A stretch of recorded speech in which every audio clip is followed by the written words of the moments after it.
अस्सलाम वालेकुम dear students. उम्मीद है कि आप सब बखैर आफियत से होंगे। स्टूडेंट्स, आज हम एक्सरसाइज 13.4 का क्वेश्चन नंबर 1 पढ़ने जा रहे हैं, जिसमें हमें कहते हैं a drinking glass is in the shape of a frustum of a cone of height 14 centimetre. हमारे पास एक ड्रिंकिंग ग्लास है। मान लेते हैं कि ऐसे हमारे पास एक ग्लास है।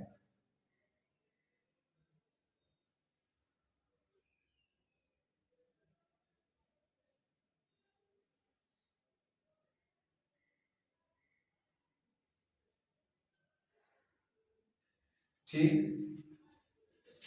ये फ्रस्टम की शेप में है, यानी कि एक साइड से ज्यादा इसका डायमीटर है और दूसरी साइड से इसको कम।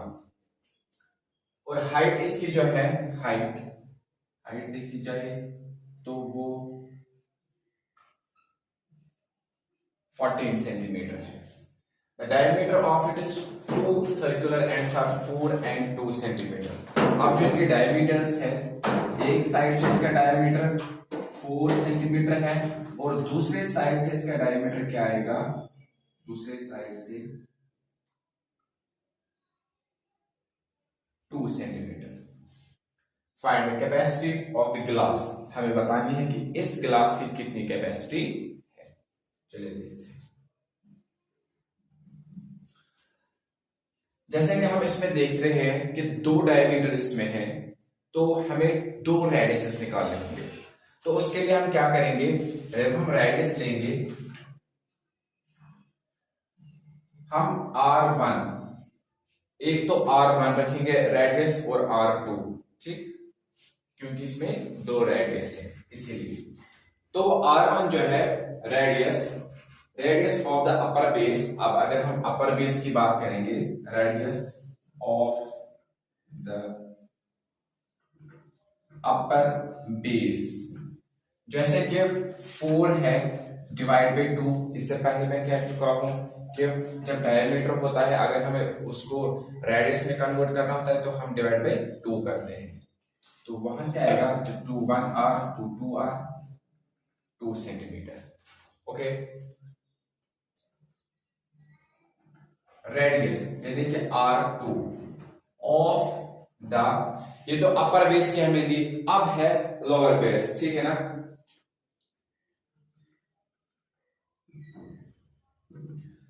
वो 2 है and divide by 2, 2 1 r 1 r, तो 1 सेंटीमीटर दूसरा रेडियस हमारा आएगा।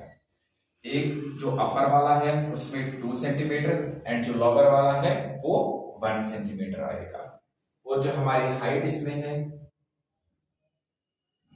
वो बराबर है 14 सेंटीमीटर, जो कि पहले हमें गिवन है इक्वेशन में। तो कैपेसिटी हमें निकालनी है, यानी कि हमें ग्लास का जो है वो वॉल्यूम निकालना है। Now capacity of glass, now capacity हमें निकालनी है, हाँ, कैपेसिटी ऑफ ग्लास बराबर है वॉल्यूम, यानी कि कैपेसिटी भी हम उसी को कहते हैं और वॉल्यूम, कैपेसिटी वॉल्यूम के बराबर है। हम कह सकते हैं वॉल्यूम ऑफ फ्रस्टम, ये जो है volume of frustum of cone, ये जो वॉल्यूम है इस फ्रस्टम का वही इस कैपेसिटी के बराबर, कैपेसिटी ऑफ ग्लास के बराबर। तो अगर हम देखेंगे वॉल्यूम, उसके लिए फॉर्मूला क्या अप्लाई होती है, ठीक है ना, कैपेसिटी ऑफ ग्लास, सो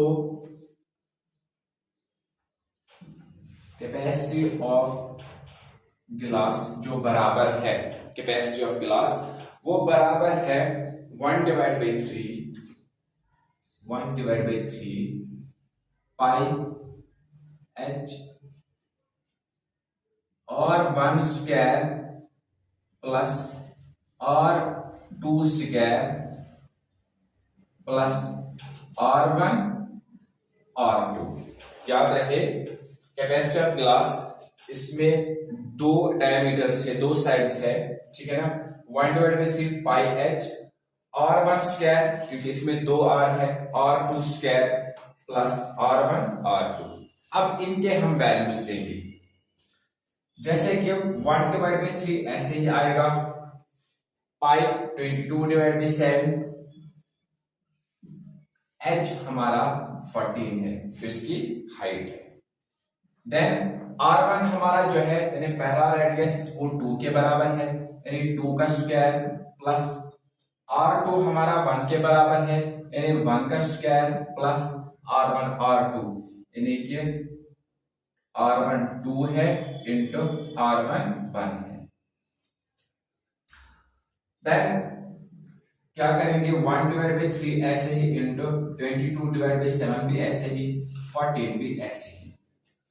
2 का स्क्वायर इसमें आएगा 4 प्लस 1 का स्क्वायर 1 ही आएगा प्लस 2 1 और 2 ऐसे ही आएगा।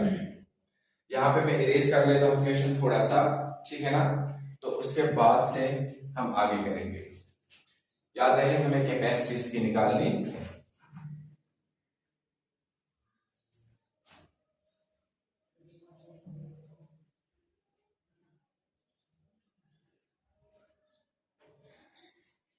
अब यहां पे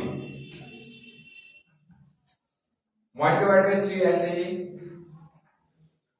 इंटू 22/7 भी ऐसे ही, 14 भी ऐसे ही। 4 प्लस 1 हो गया 5 प्लस 2 हो गया 7 इंटू 7 आ जाएगा। ये 7 और ये 7 कैंसिल हो जाएगा तो वहां से आएगा 22 1 और 22 इंटू 14 और इसके बीच नीचे है 3। जब हम ऊपर वाले दो 22 इंटू 14 करेंगे तो उसका वैल्यू जो आता है वो आ जाता है 308 डिवाइड बाई 3, ठीक है ना। 22 इंटू 14 308 एंड डिवाइड बाई 3 ऐसे ही। अब जब हम 308 को डिवाइड बाई 3 करेंगे तो वहां से जो वैल्यू आ जाता है वो आ जाता है 102.67 अप्रोक्सीमेटली 67 आ जाता है। तो 67 मैंने डायरेक्टली लिखा, या हम इसको ऐसे लिख सकते हैं और 102 ये जो 67 है इसको हम ऐसे भी लिख सकते हैं 2/3 सेंटीमीटर क्यूब।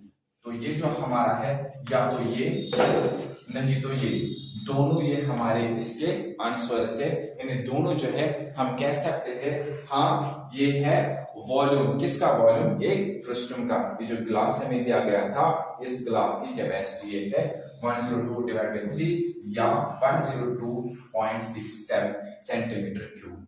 इस तरीके से हमने निकाला कि जो ग्लास है उसकी कैपेसिटी कितनी हो सकती है। यहाँ पर मैंने किया कि कैसे हम कर सकते हैं। उम्मीद है कि आपको ये समझ में आया होगा। मिलते हैं नेक्स्ट वीडियो में, तब तक अपना ख्याल रखिएगा। फिर